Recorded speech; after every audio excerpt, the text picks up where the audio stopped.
പരിശുദ്ധനായ പരിശുദ്ധ ബലവാനെ, പരിശുദ്ധനായ അമർത്തനെ, ഞങ്ങളുടെ നാട്ടിൽ ഇപ്പോൾ നടന്നുകൊണ്ടിരിക്കുന്ന 2 ദിവസമായിട്ട് മഴയല്ലാതെ വേറെ ഒന്നുമില്ല. വെയിൽ കാണാനില്ല. സൂര്യനെ കണ്ട ദിവസം മറന്നുപോയി. ഞങ്ങളുടെ കാര്യങ്ങളെല്ലാം ഭയങ്കര വഷളായിരിക്കുകയാണ്. ഒന്ന് വെളിയിലേക്ക് ഇറങ്ങാനോ മനുഷ്യരെ കാണാനോ, സത്യം പറഞ്ഞാൽ ഒരു ചായ കുടിക്കാൻ പോലും പോകാൻ സാധിക്കാത്ത ഒരു അന്തരീക്ഷമാണ് ഇപ്പോൾ ഉള്ളത്.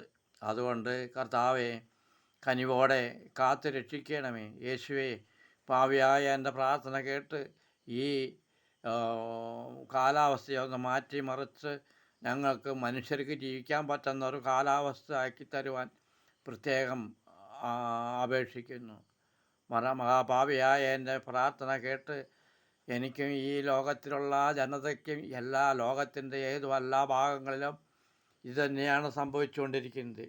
അതുകൊണ്ട് ഈ കാലാവസ്ഥയെയും ഈ പ്രകൃതിയെയും ഒന്ന് തിരുത്തി മനുഷ്യർക്ക് വേടക്കാലത്തെ പോലെ ആക്കിത്തരാൻ ഞാൻ പ്രത്യേകം പ്രാർത്ഥിക്കുന്നു. അങ്ങയുടെ കനിവല്ലാതെ കൊണ്ട് ഞങ്ങളെക്കൊണ്ട് ഒന്നും ചെയ്യാൻ സാധിക്കുകയില്ല. കർത്താവെ, പാപിയായ എൻ്റെ സ്നേഹിതരോടും സഹപ്രവർത്തകരോടും എൻ്റെ നാടിനോടും എൻ്റെ ഈ ലോകത്തോടും കരുണയായിരിക്കണമേ. ഇന്ത്യയിൽ സുമാർഗ സ്ഥലങ്ങളിലെല്ലാം ഇതേ അനുഭവമാണ് ഉള്ളത്. ജീവിതം ദുസ്സഹമായിരിക്കുന്നു. കർത്താവെ, ഇതെല്ലാം ഒന്ന് ശരിപ്പെടുത്തി ഞങ്ങളെ അനുഗ്രഹിച്ചേക്കണമേ. എൻ്റെ ഷെഡിൻ്റെ വീടിൻ്റെ പുറത്ത് ഒരു ടർപ്പായ ഒന്ന് വലിച്ചു കെട്ടാൻ വരെ സാധിച്ചിട്ടില്ല. ഒരു ഷെഡിലാണ് ഞാൻ താമസിക്കുന്നത്. എൻ്റെ ജീവിതം അങ്ങയുടെ കരുത്തുകൊണ്ടാണ് നടക്കുന്നത്. എൻ്റെ ജീവനോടൊപ്പം എൻ്റെ ദൈവം എൻ്റെ കൂടെയുണ്ടെന്നുള്ള വിശ്വാസമാണ് ഞാൻ ജീവിച്ചുകൊണ്ടിരിക്കുന്നത് തന്നെ.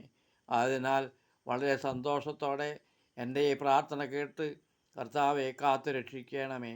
യേശുവേ സ്തോത്രം, യേശുവേ നന്ദി, യേശുവേ ആരാധന, യേശുവേ സ്തോത്രം, യേശുവേ നന്ദി, യേശുവേ ആരാധന, യേശുവേ സ്തോത്രം, യേശുവേ നന്ദി, യേശു ആരാധന. സർവശക്തനായ ദൈവമേ, എൻ്റെ പ്രാർത്ഥന കേട്ട് ഞങ്ങൾക്ക് വേണ്ട അനുഗ്രഹങ്ങൾ നാളെ എന്ന് തരാൻ പ്രത്യേകം പ്രാർത്ഥിക്കുന്നു. യേശുവേ യേശുവേ യേശുവേ യേശുവേ യേശുവേ യേശുവേ.